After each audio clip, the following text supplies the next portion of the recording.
Hello, everybody. This is Omkar from BHyve, and welcome to a brand new episode of Unlearn HR. Today, we have with us Mr. Nikhil Naik. Mr. Nikhil Naik is the Chief Growth Officer at Naik Wealth. Naik Wealth is India's leading mutual fund distributor with about 2,000 crore asset under management.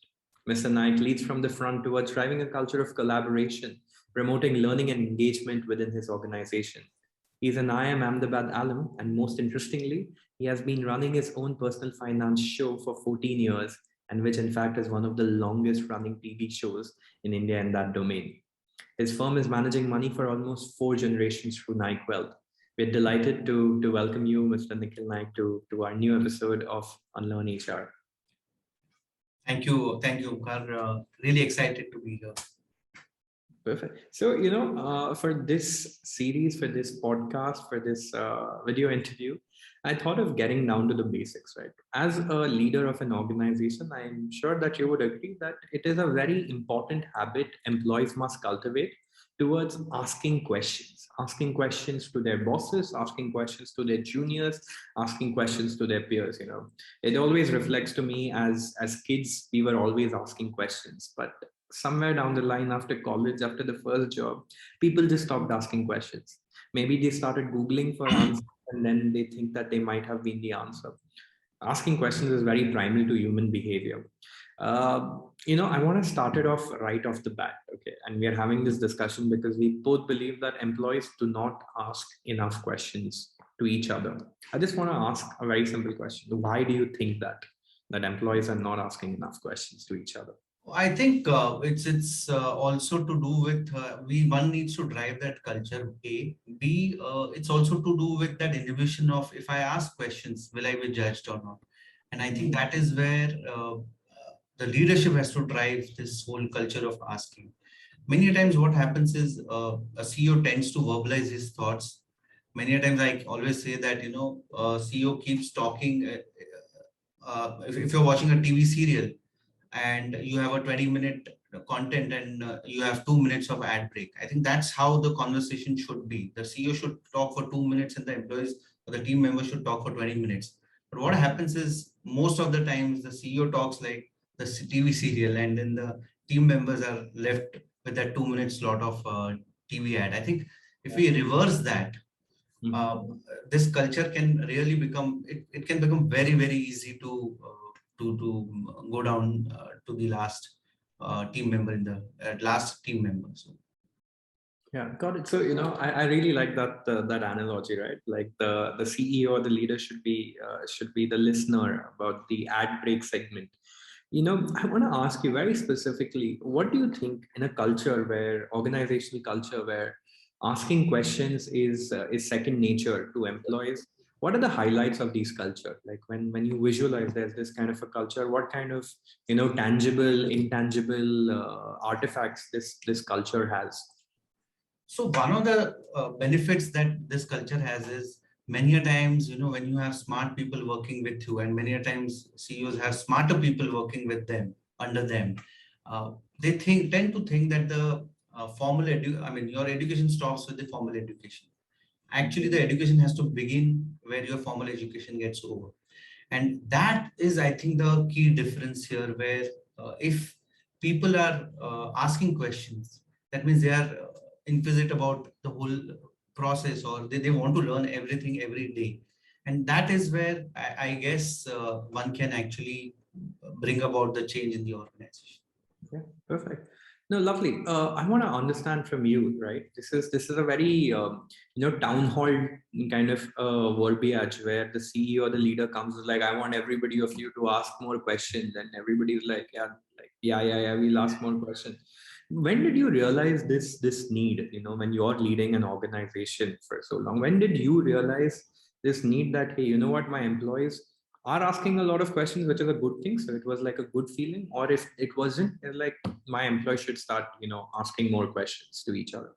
So, Omkar, it so happened that we were in a training program, and one of the trainers requested me to step out of the training program during lunch break and said that, hey, Nikhil, I think you shouldn't be coming back for the second session because I guess team members will be will open up, and I want them to ask more questions. And the next day he told me that, look, they were wanting to ask more questions, and it was quite interactive. And that's when I realized that, yeah, me being there sometimes can help, but if I don't change that culture, I think it's not gonna be very helpful to the organization at large.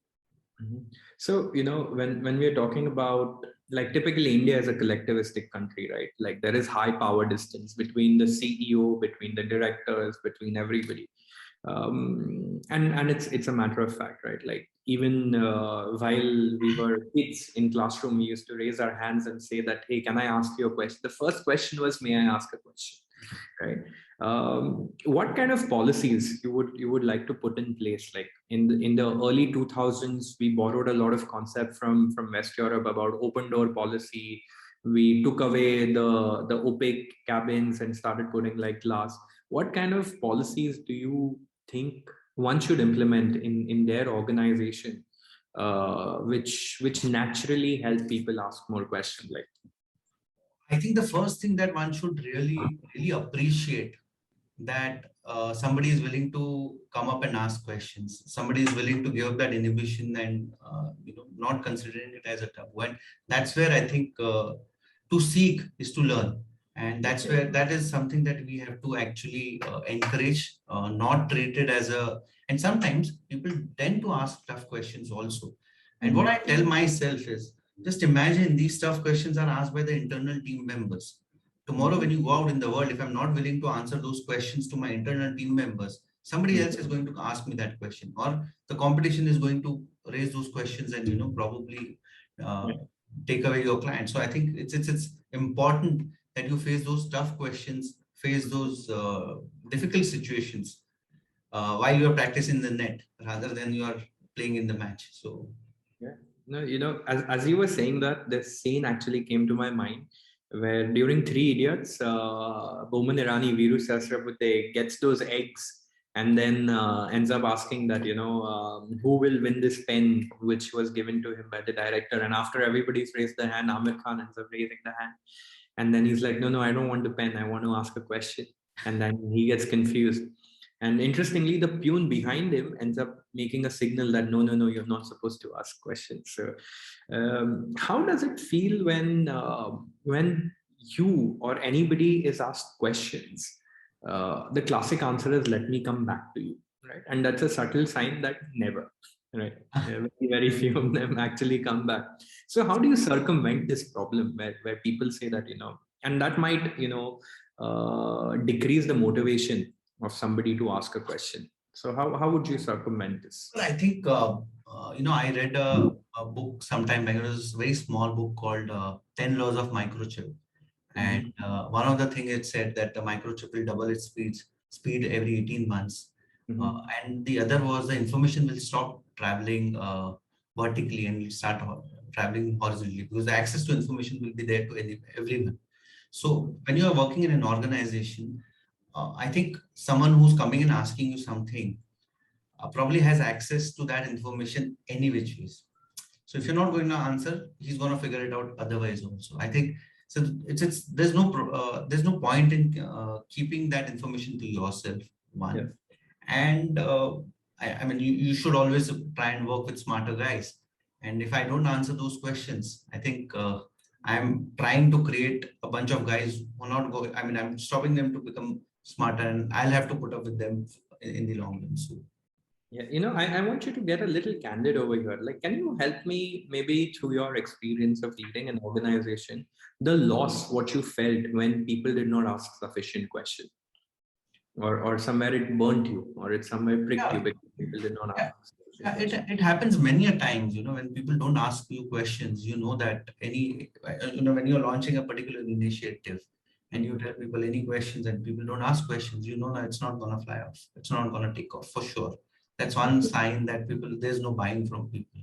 So whenever we do any initiative, we ensure that there is a broader alignment with people. Uh, and then there are, again, the same thing, I mean, many a times when people don't ask questions, and you roll out a particular initiative or you start something new, after a week or so, or after 15 days, after a month or so, you go back to people and ask them that why is it not getting implemented, and you realize that there were a lot of questions that went unanswered at that time. And that's when I think you one needs to ensure that all those questions are answered upfront. There is a lot more alignment with people while doing any initiative. Got it. I want to like imagine that I'm a CHRO, I'm HR leader, and I want to take notes from you about culture improvement. What kind of culture you can create so that employees can become more comfortable in asking questions? Like how would you create that kind of a culture where there's comfort, where there's no fear of judgment? Oh, absolutely. I think if you see, and it has to start from us. And as I told you, I realized it some time back, and we started implementing that. And if you happen to come down to our organization at any point of time, I would have my colleagues, people who would report into me, come into my cabin with a diary or with a notepad. But you would see the seniors also walking into a junior's cabin or his place with a notepad. And I think that's where you're sending out one small signal that, and we make notes while anyone and whoever is talking. And I think that's one thing that okay. So this is what my doctor had told me some time back, that William Osler had said that listen to the patient because Mhm. he's telling you the diagnosis. Okay. And so whenever someone comes to you as an HR guy, I think you have to listen to him first Mhm. instead of trying to get into diagnostics and getting into his blood test and who's done what and all. I think the simple thing that one can do is just listen to him, and Yeah. No, I no, think 80% of the diagnosis is with him. So by listening to him. No, this is perfect, and this actually steers me to the last question about how do you think, because everybody looks at technology as answers, right? Because technology is that golden door which you need to knock all the time.